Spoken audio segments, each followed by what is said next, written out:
Isang mapagpalang araw muli sa atin mga ka-voltage at meron na naman po akong panibagong customer. At ang ipare-repair nila sa akin ay isang gas stoves na ano po to siya, bali apatan ang kalan niya. Parang La Germania style niya. Marami po siyang stove or marami siyang salangan. Ang issue po nito mga ka-voltage ay hindi na po gumagana yung iba at saka mahina na.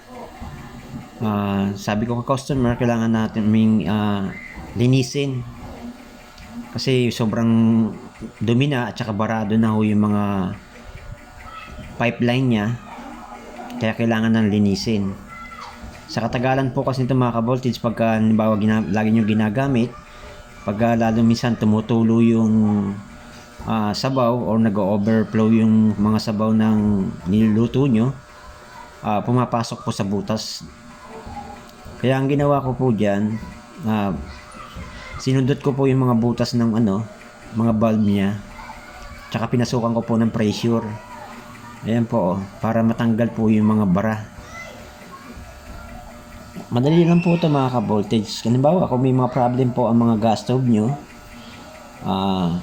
madali lang po, kumuha lang po kayo ng wire at saka nyo po balatan, tanggalin nyo po yung isang hibla, kahit yung isang hibla lang po para kasyang-kasya doon sa butas ng valve o yung pinakadaanan ng gas.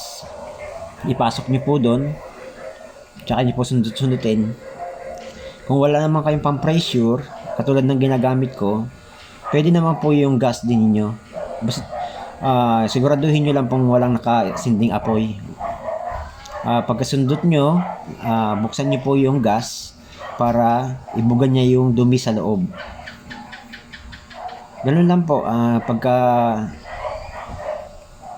isang lang po, isang hibla lang ng wire, yung kasyang-kasya lang doon sa mismo sa butas ng pinaka niya, stove, pinaka niya po, daanan ng gas.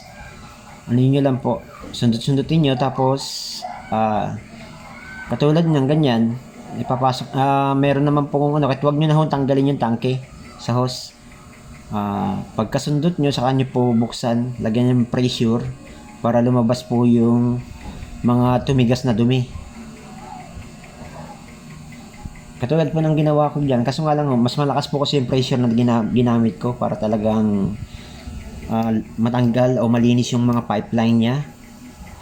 Kasi sa katagalan po nagkakaroon po ng mga umido, tumitigas po yung mga tulad ng pag natatapunan po ng mga sabaw, pumapasok po doon sa mismong butas ng gas stove, kaya hubong mabara.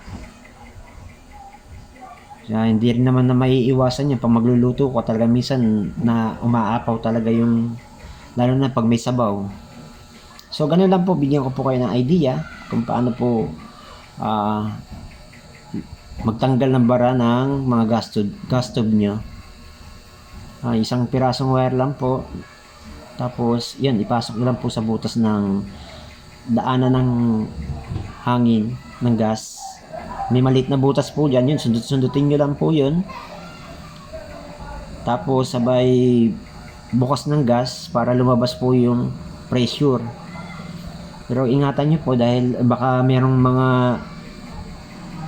mga apoy na baka kumalat po yung gas.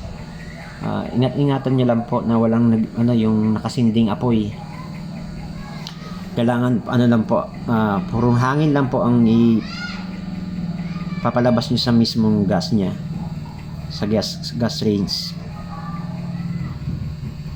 Yan, ganyan lang po kasimple ang maglinis ng mga gas stove nyo na mahina ng apoy o kaya hindi na ho umaapoy, ayaw na gumana. Ganun lang po, sundutin nyo lang po yung mga pinakabutas nya at saka nyo pasukan po ng hangin. Kahit yung sa mismong gasol nya hangin po, pwede naman po yun. Kasi iwasan nyo lang po na may apoy na katabi para hindi iwas disgrasya. So after nga po nyan, yan, tinitesting na nga po ni customer. Ah, para malaman niya kung malakas na ba daw talaga at makakapagluto na siya kasi sobrang hina na nga po niyan, tapos yung isang gas stove niya hindi na rin po gumagana, wala na, halos di na maapoy. Ayan nga po, yan, gumagana na po siya. Ayan, makakapagluto na si customer. Ayan, may apoy na po siya.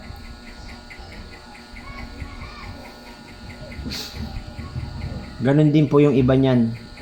Tinesting na po din namin yan. At okay naman, gumana na lahat. So mga ka-voltage, kung sana po meron po kayong idea na nakuha sa video kong ito, sa content kong ito, paki-like and share naman po.